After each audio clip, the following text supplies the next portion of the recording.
started. Um, we're in the middle of 800, page 865. Um, chapter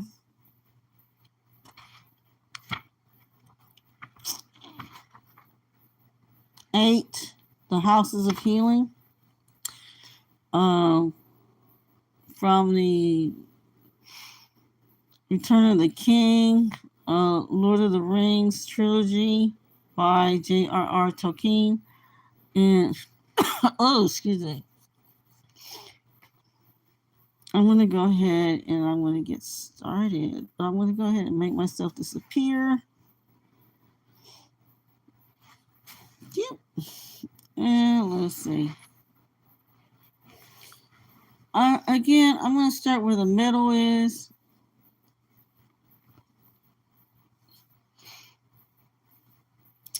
And let's see. We ended where Aragorn was asking for King's foil to treat both.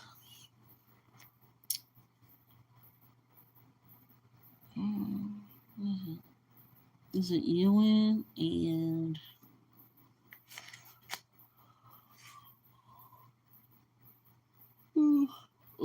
excuse me.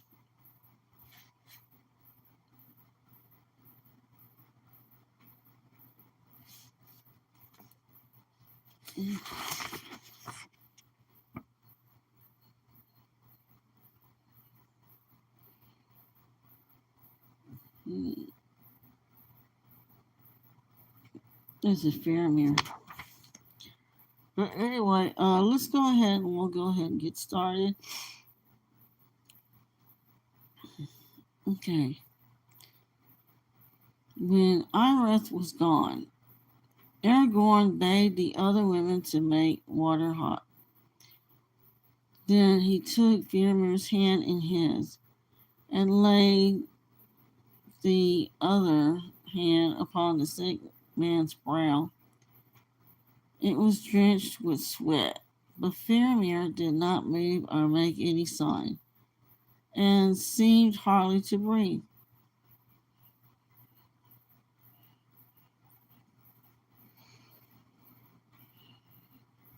He is nearly spent, said Aragorn, turning to Gandalf. But this comes not from the wound. See, that is healing. Had he been smitten by some dart of the Nazgul, as he thought, he would have died that night. This hurt was given by some Sauron arrow, I would guess, said Imrahil, and staunched the wound. But I did not keep the arrow, for we had much to do. It was, as I remember, not just such a dart as the Southrons used, yet I believe that it came from the shadows above, or else his fever and sickness were not to be understood, since the wound was not deep or vital. How then do you read the matter? Weariness, grief for his father's maid, a wound, and over all the black breath, said Aragorn.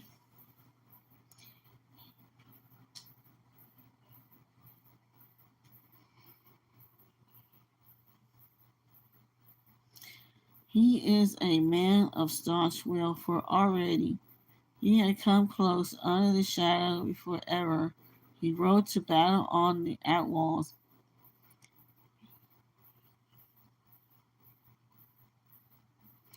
Slowly the dark must have crept on him, even as he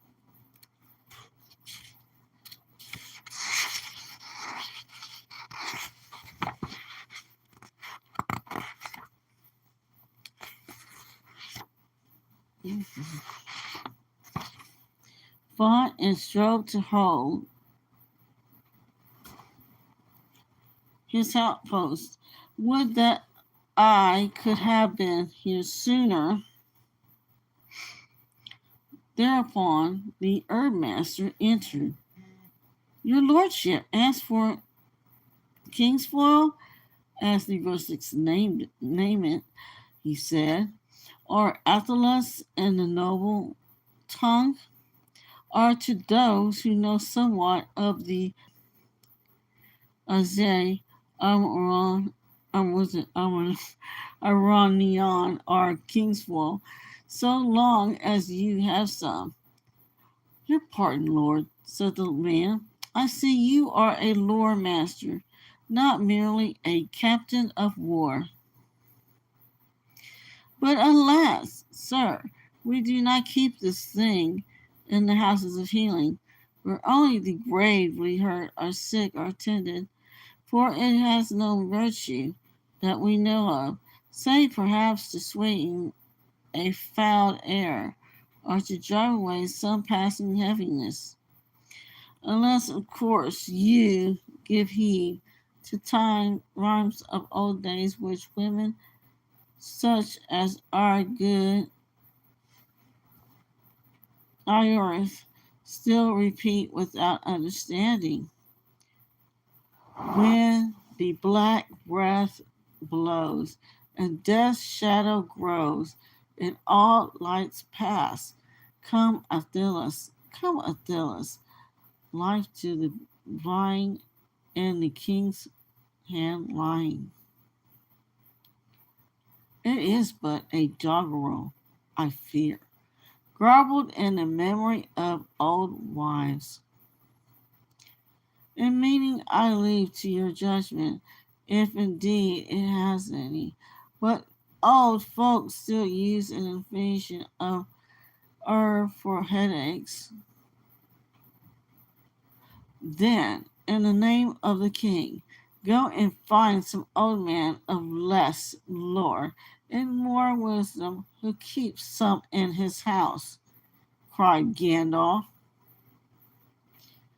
Now, Aragorn knelt beside Faramir and held a hand upon his brow, and those that watched felt that some great struggle was going on, for Aragorn's face grew gray with weariness, and ever and anon he called the name of Faramir, but each time more faintly to their hearing, as if Aragorn himself was removed from them, and walked afar in some dark vale, calling for one that was lost. And at last Virgil came running in, and he bore 6 leaves in a cloth. It is king's spoil, sir, he said, but not fresh, I fear. It must have been cold 2 weeks ago at the least. I hope it will serve, sir. Then look, he said, the worst is now over. Stay and be comforted. Then, taking 2 leaves, he laid them on his hands and breathed on them, and then he crushed them, and straightway a living freshness filled the room, as if the air itself awoke and tingled, sparkling with joy. And then he cast the leaves into the bowls of steaming water that were brought to him, and at once all hearts were lightened, for the fragrance came to each was like a memory of dewy mornings of unshadowed sun in some land of which the fair world in spring is itself with a fleeting memory. But Aragorn stood up as one refreshed, and his eyes smiled as he held a bowl before Faramir's dreaming face.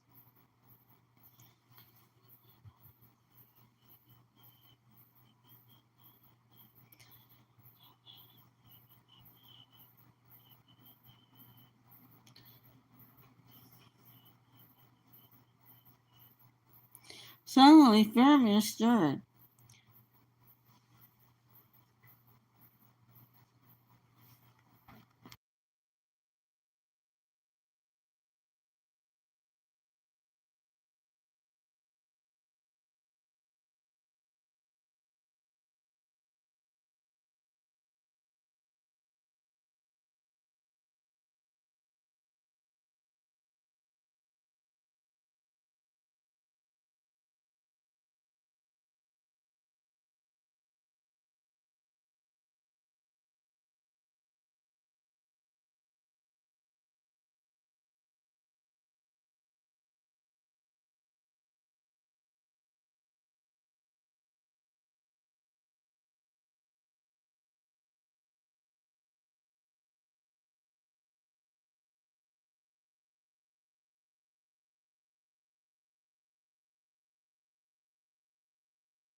Okay, sorry for the disturbance. I have to continue on. Okay, so oh, where is that? Okay. So, but Aragorn smiled. It will serve, he said. The worst is now over. Stay and be comforted. Then, taking 2 leaves, he laid them on his hands and breathed on them. And then he crushed them, and straightway a living freshness filled the room as if the air itself awoke and tingled, sparkling with joy. And then he cast the leaves into the bowls of steaming water that were brought to him, and at once his all hearts were lightened, for the fragrance that came to each was like a memory of dewy mornings of unshadowed sun in some land of which the fair world in spring is itself but a fleeting memory. But Aragorn stood up as one refreshed, and his eyes smiled as he held a bowl before Faramir's dreaming face. Well, now, who would have believed it, said Iris to a woman that stood beside her. The weed is better than I thought. It reminds me of the roses of Amroth, Miulue, when I was a lass, and no king could ask for better. Suddenly Faramir stirred, and he opened his eyes, and he looked on Aragorn, who bent over him, and a light of knowledge and love was kindled in his eyes, and he spoke softly, My lord, who called me? I come. What does the king command? Walk no more in the shadows, but awake, said Aragorn. You are weary. Rest a while, and take food, and be ready when I return. I will, Lord, said Faramir, for who would lie idle when the king has returned?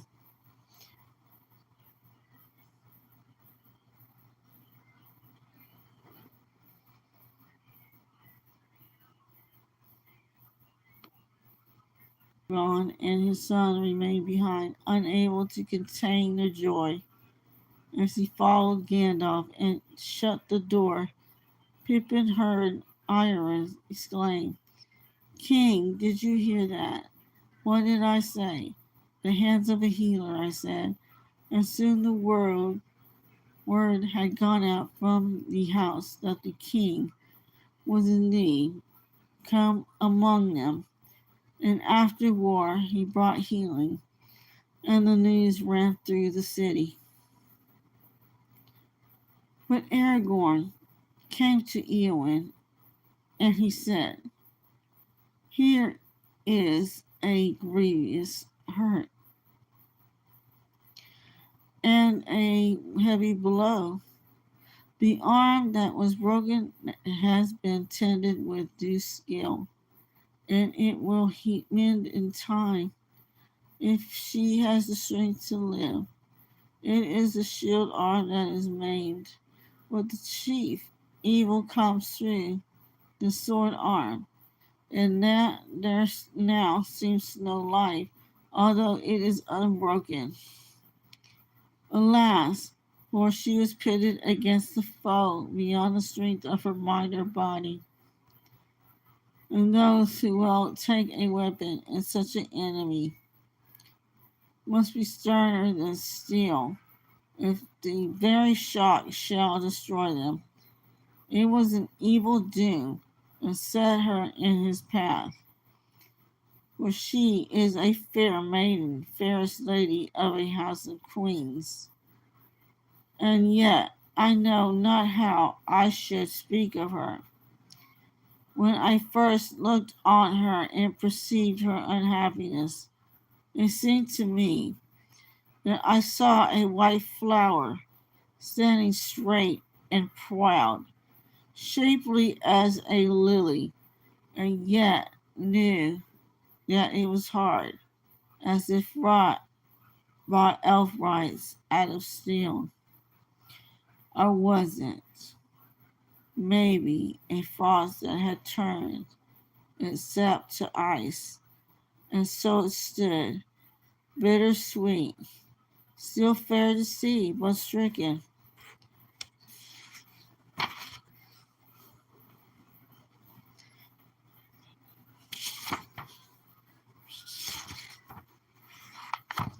Soon to die, and milady begins more back before the day, does it not, Eomer?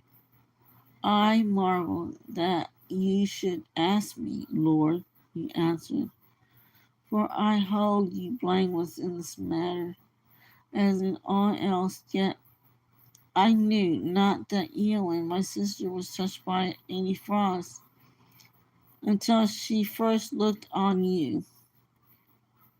Care and dread, she said, and shared with me in the days of Wormtongue and the king's bewitchment, and she tended the king in growing fear, but that did not bring her to this pass. My friend, said Gandalf, you had horses and deeds of arms, and the free fields, but she, born in the body of a maid, had a spirit and courage at least the match of yours.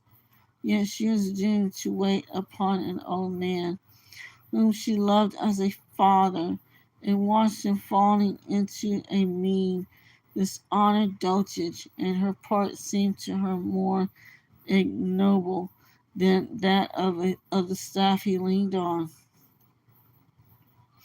Think you that Wormtongue had poison only for Theoden's ears, Dodard? What is the house of Errol but a thatched barn where brigades drink in the reek, and their brats roll on the floor among the dogs? Have you not doubt that Wormtongue at home wrap their meaning in terms more cunning? My lord, if your sister's love for you and her will, still bent to her duty, had not restrained her lips, you might have heard even such things as these escaped them. But who knows what she spoke to the darkness alone in the bitter watches of the night, when all her life seemed shrinking, and the walls of her bower closing in about her. A hutch to trammel some wild thing in. Then Eomer was silent, and looked on his sister as if pondering anew all the days of their past life together. But Aragorn said, I saw also what you saw, Eomer. Few other griefs amid all the ill chances of this world have more bitterness and shame for a man's heart than to behold the love of a lady so fair and brave that cannot be returned. Sorrow and pity have followed me ever since I left her desperate in Dunharrow and rode to the paths of the dead, and no fear upon that way was so present as the fear for what might befall her. And yet, Eomer, I say that she loves you more truly than me. For you she loves and knows, but in me she loves only a shadow and a thought, a hope of glory and great deeds, and lands far from the fields of wrong. I have maybe the power to heal great hope or forgetfulness or despair, I do not know. And if to despair, then for her deeds have set her among the queens of great renown. Then Aragorn stooped and looked in her face, It was indeed white as a lily, cold as frost, and hard as graven stone. But he bent and kissed her on the brow, and called her softly, saying, Eowyn, Eowyn's daughter, awake, for your enemy has passed away. She did not stir, but now she began again to breathe deeply, so that her breast rose and fell beneath the white linen of the sheet. Once more Aragorn raised 2 leaves of Athelas and cast them into steaming water, and he laved her brow with it, and her right arm lying cold. Nevertheless,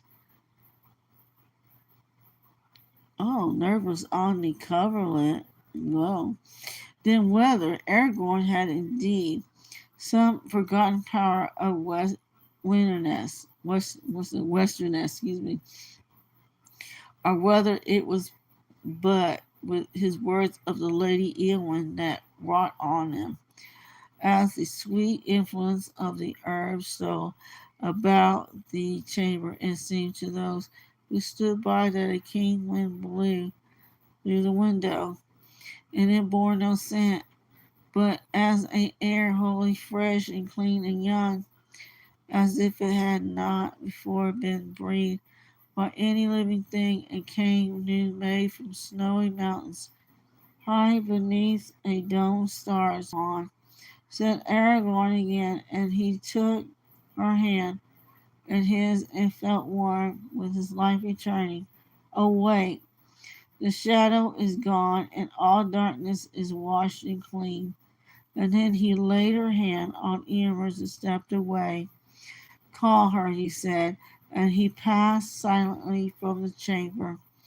Eowyn, Eowyn, cried Eomer amid his tears, but she opened her eyes and said, Eomer, what joy is this? For they said that you were slain. Nay, but that was only the dark voices in my dream.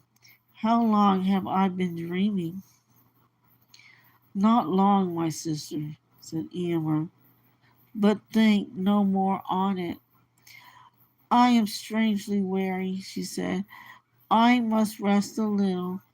But tell me, what of God? He is dead, as he foresaw. He is dead, said Eomer, but he bade me say farewell to Eowyn, dear then daughter.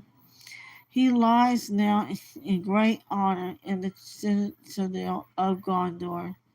That is grievous, she said, and yet it is good beyond all that I dared hope in the dark days when I seemed in the house of Arrow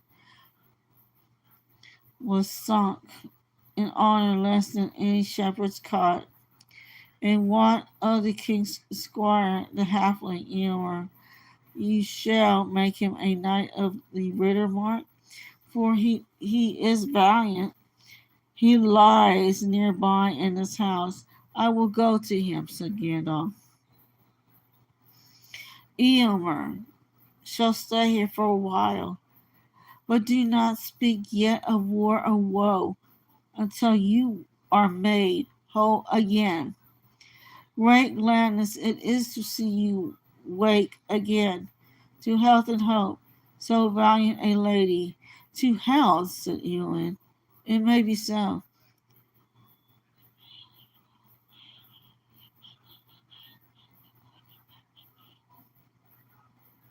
At least while there is an empty saddle of some fallen rider that I can fill, and there are deeds to do, but to hope I do not know. Gandalf and Pippin came to Merry's room, and there they found Aragorn standing by the bed. Poor old Merry, cried Pippin, and he ran to the bedside, for it seemed to him that his friend looked worse, and grayness was in his face. as if a weight of years of sorrow lay on him. And suddenly a fear seized Pippin that Merry would die. "Do not be afraid," said Aragorn. "I came in time, and I have called him back.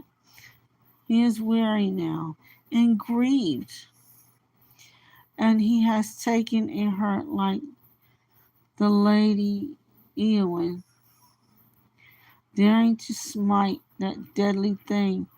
But these evils can be amended, so strong and gay a spirit is in him. His grief he will not forget, but it will not darken his heart. It will teach him wisdom." Then Aragorn laid his hand on Merry's head, and passing his hand gently through the brown curls, he touched the eyelids and called him by name. And when the fragrance of Athela stole through the room like the scent of orchards and of heather and the sunshine full of bees, suddenly Merry awoke, and he said, "I am hungry. What is the time?" "Past supper time now," said Pippin, "though I dare say I could bring you something, if they will let me."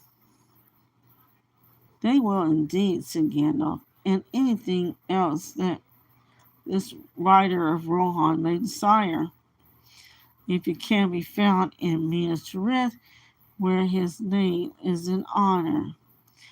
"Good," said Merry. "Then I would like supper first, and after that a pipe." At that his face clouded. "No, not a pipe. I don't think I'll smoke again." "Why not?" "Well," answered Merry slowly, "he is dead. It was brought in all back to me. He was sorry that he had never had a chance of talking herblore with me. Almost the last thing he ever said. I shan't ever be able to smoke again without thinking of him." And that day, Pippin, when he rode up to Isengard and was so polite, "Smoke then, and think of him," said Aragorn, "for he was a gentle heart and a great king, and kept his oaths." And he rose out of the shadows to a last fair warning, though your service to him was brief.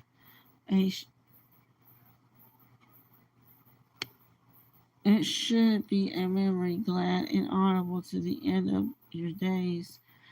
Merry smiled. "Well then," he said, "if Strider will provide what is needed, I will smoke and think I had some of Suramit's best in my pack.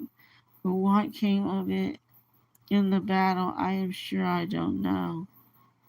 "Master Meriadoc," said Aragorn, "if you think I have passed through the mountains and the realm of Gondor with fire and sword to bring herbs to a careless soldier who throws away his gear, you are mistaken. If your pack has not been found, then you must send for the herb master of this house, and he will tell you that he did not know that the herb you desire had any virtues, and that it is called Westminster weed by the vulgar, and Galenus by the noble, and other names in other tongues more learned." And after adding a few half forgotten rhymes that he does not understand, he will regretfully inform you that there is none in the house, and he will leave you to reflect on the history of tongues. And now must I, for I have not slept in such a bed as this. since I rode from Dunharrow, nor eaten since the dark before dawn.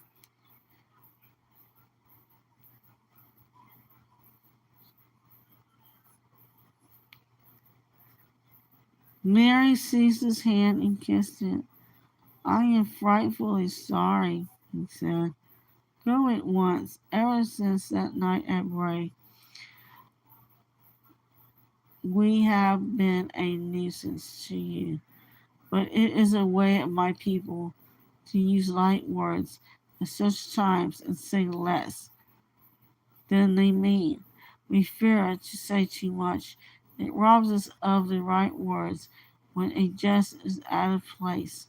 I know well, or I would not deal with you in the same way, said Aragorn. May the Shire live forever unwithered. And kissing Mary, he went out, and Gandalf went with him. Pippin remained behind. Was there ever anyone like him, he said, except Gandalf, of course. I think they must be related. My dear ass, your pack is lying by your bed, and you had it on your back when I met you. I saw it all the time, of course, and anyway, I have some stuff of my own. Come on now, long bottom leaf it is. Fill up while I run and see about some food. And then let's be easy for a bit. Dear me, we tooks and brandy bucks. We can't live long on the heights. No, said Mary, I can't, not yet, at any rate. But at least, Pippin, we can now see them and honor them. It is best to love first what you are fitted to love. I suppose you must start somewhere and have some roots, and the soil of the Shire is deep. Still, there are things deeper and higher, and not a gaffer could tend his garden in what he calls peace for them. Whether he knows about them or not, I am glad I know. Where is that leaf? And get my pipe out of my pack if it isn't broken. Aragorn and Gandalf went now to the warden of the houses of healing, and they counseled him that Faramir and Eowyn should remain there and still be tended with care for many days. Lady Eowyn, said Aragorn, I wish soon to rise and depart, but she should not be permitted to do so. If you can, in any way, restrain her until at least 10 days be past. As for Faramir, said Gandalf, he must soon learn that his father is dead. But the full tale of the madness of Denethor should not be told to him until he is quite healed and has duties to do. See that Maragon and the Perion who were present do not speak to him of these things yet. And the other Perion, Meriadoc, who was under my care, what of him? Said the warden. It is unlikely that he will be fit to arise tomorrow. For a short while, said Aragorn, let him do so if he wishes. He may walk a little in the care of his friends. We are a remarkable race, said the warden, nodding his head. Very rough in the fiber, I mean. At the doors of the houses, many were already gathered to see Aragorn, and they followed after him. And when at last he supped, men came and prayed that he would heal their kinsmen or their friends whose lives were in peril, who hurt or wounded, or who lay under the black shadow. And Aragorn arose and went out, and he sent for the sons of Elrond, and together they labored far into the night, and word went through the city, the king is come again, indeed. And they named him Elfstone, because of the green stone that he wore. And so the name which it was foretold at his birth that he should bear was chosen for him by his own people. And when he could harbor no more, he cast his cloak about him and slipped out of the city and went to the tent just ere dawn and slept for a while. And in the morning, the banner of Dol Amra, a white ship like a swan upon blue water, floated from the tower, and men looked up and wondered if the coming of the king had been but a dream. Okay, everyone, I'm going to go ahead. I'm going to stop here for tonight. And the next time I read we're going to start chapter 9, the last debate. And that means there's one more chapter after this. This is chapter 10, the Black Gate opens. And that will begin after that, book 6 of Return of the King. Let's see, standard Lord of the Rings.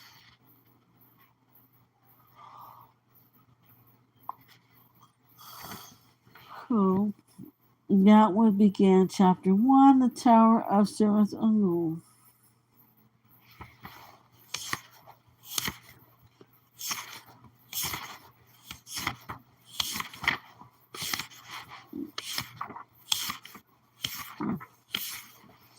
Anyway, I will end this live stream. It's okay for tonight, and I hope everyone is doing well. And I hope you do anything cool, whatever. Please make sure you don't hurt yourself or someone else while doing it. Okay, take care. Safe travels, everyone. Laters.